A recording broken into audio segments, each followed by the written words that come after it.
I have to know what it means, Passover. But I was very, very clever. I says, I'm going to make the first one, you're going to make the second one. And I make all my life, I made the Seder. Till the family got very big already, could make into one house. That's the way I had. I didn't have nobody for my family here. Until that day, I keep with Judas, with Malke. Malke is by me. It's my daughter. She's good as gold. To everybody. Tell me about... It's only a bit about what happened to them. Nothing what you could do. I talk to her every day. And I says, Malke, I wish I could have done something. I can't have sie nicht gesehen. Tell me, when you went to Yossel's father's house, what was Yossel's father's name? Meir. Meir. When you went to see Meir and Chamke at their house, what kind of house did they live in compared to your house? He had a small little house, and somebody, a cousin or somebody, with a daughter, a woman with a daughter was living there with them. It was very, very small. And what was the difference between Sher Shev, where Yossel was from, and Antipola, where you were from? Not far. Were they... How did you travel between one city and the other? You mean like from Antipola to Shershev? Yeah. You could go to Pruzhany with a train, and from Pruzhany you take a wagon, a horse and wagon. Okay. A horse and wagon. We didn't have it, cars.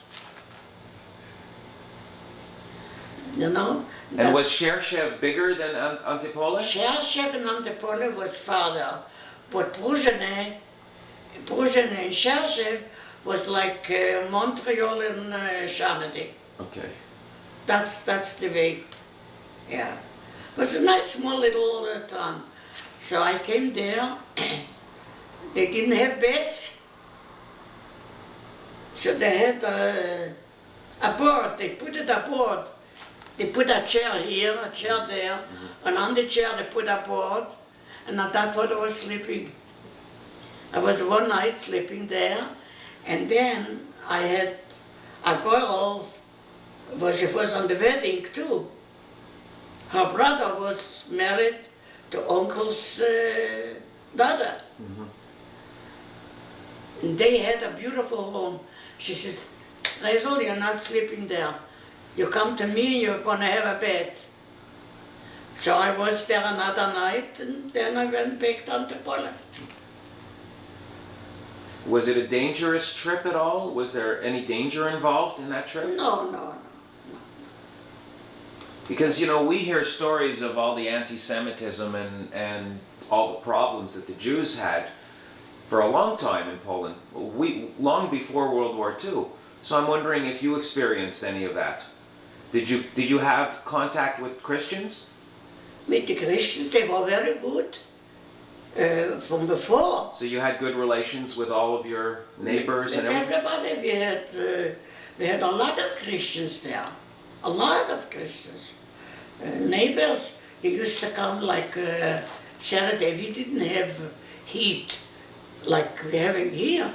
We had a oven, and that was the heat. So Saturday, you wouldn't do that to put in fire, because everybody was religious, you know. So we used to ask from the Goyim.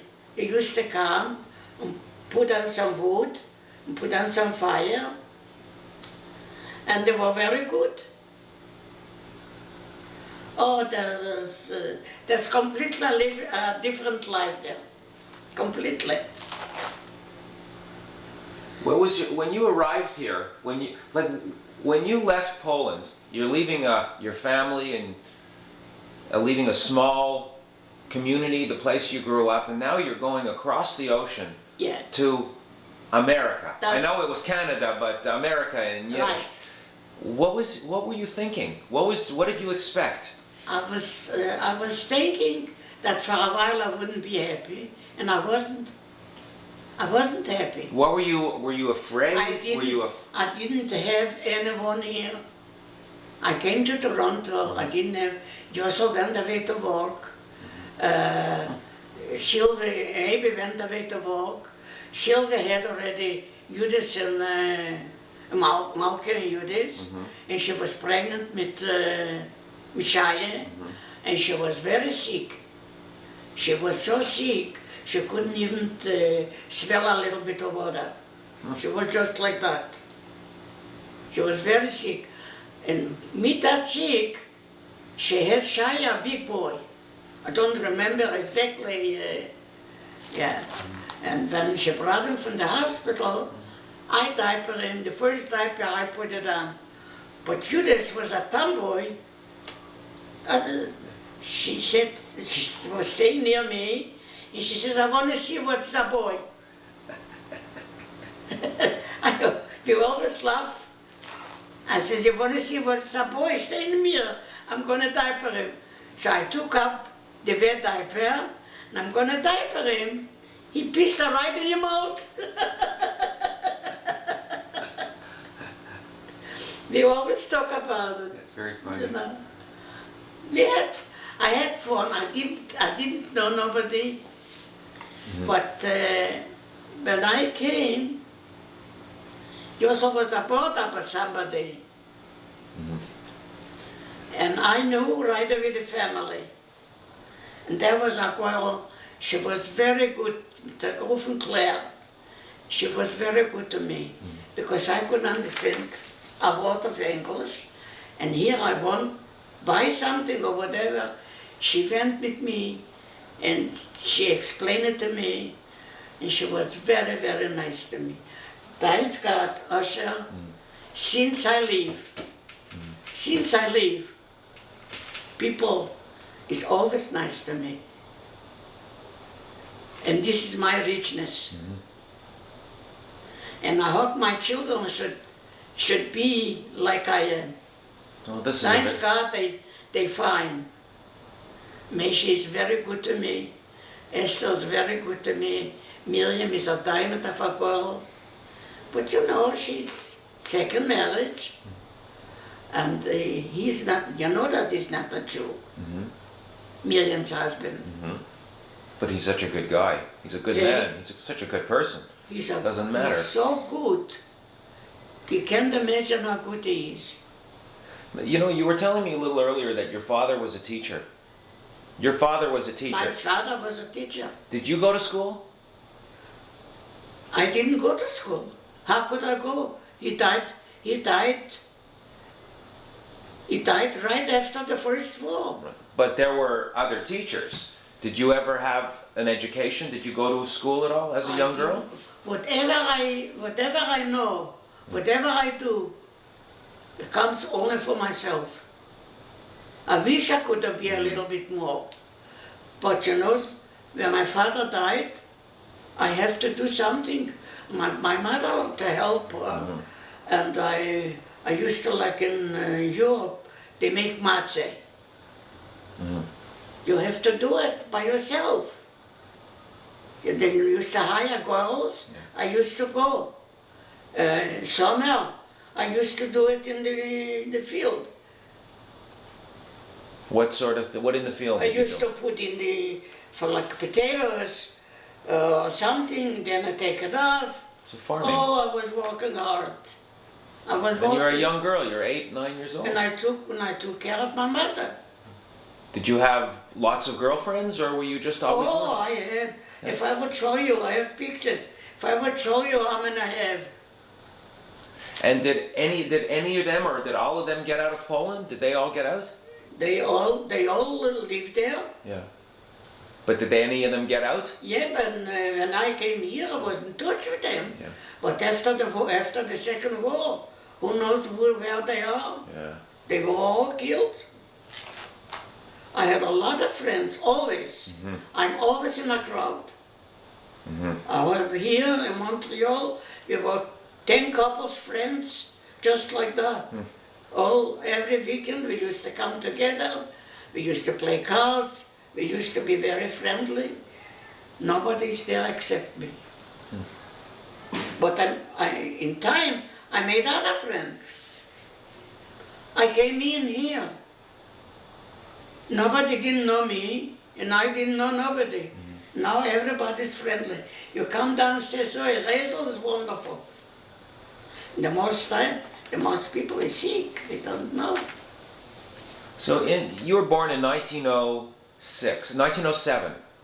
You're in 1907 you were born. I was born in 1907. So you saw a very, very big change in society in the course of your life.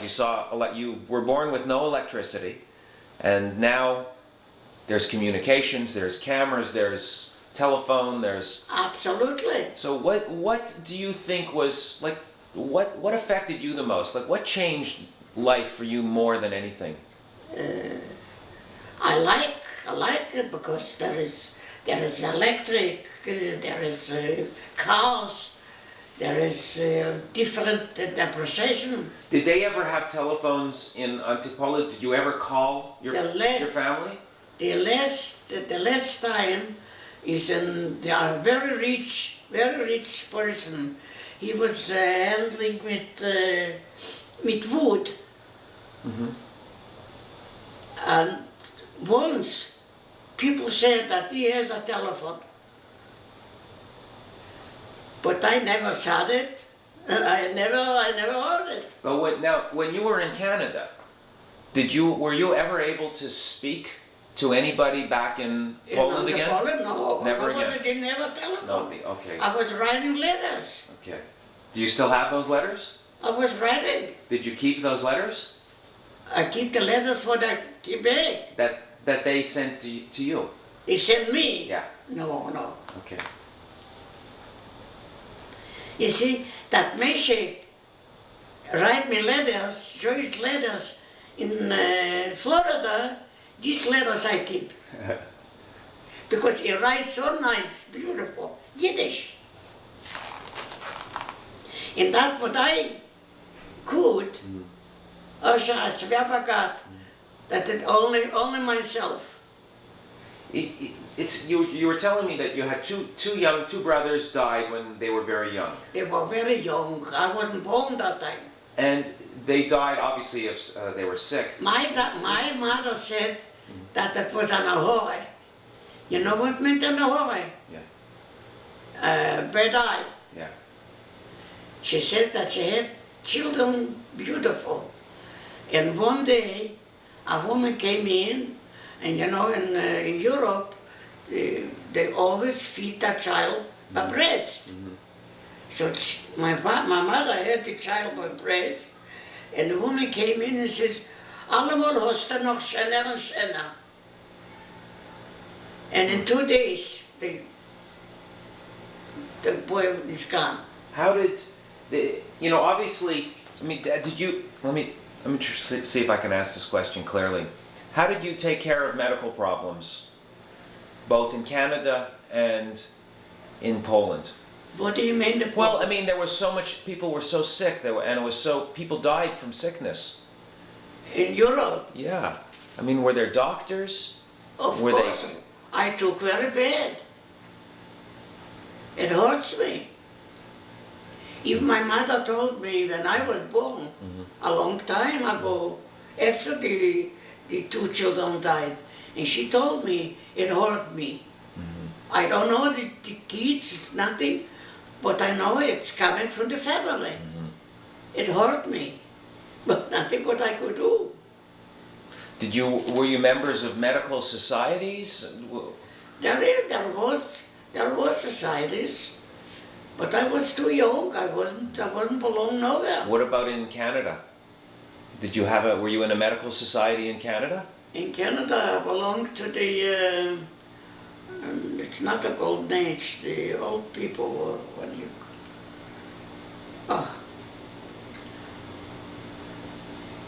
It's not important. Let me ask you another question. What sort of, what lessons that you learned in your lifetime would you like your children, your grandchildren, your great-grandchildren, what would you like them to know, or what would you like them to remember about you, to know about you, what lessons have you learned that you would like to share with them? They're all good to me. They're all good. They're wonderful to me. Matter of fact, yesterday I was by Esther for supper, and Miriam came with two grandchildren, the older one, the older girl, and the middle boy. They hugged me, they kissed me, Papa Raizel, and they see me once God was when, because they don't live here. They live in Dummerfield. By the time when they come here, they don't know what to do for me.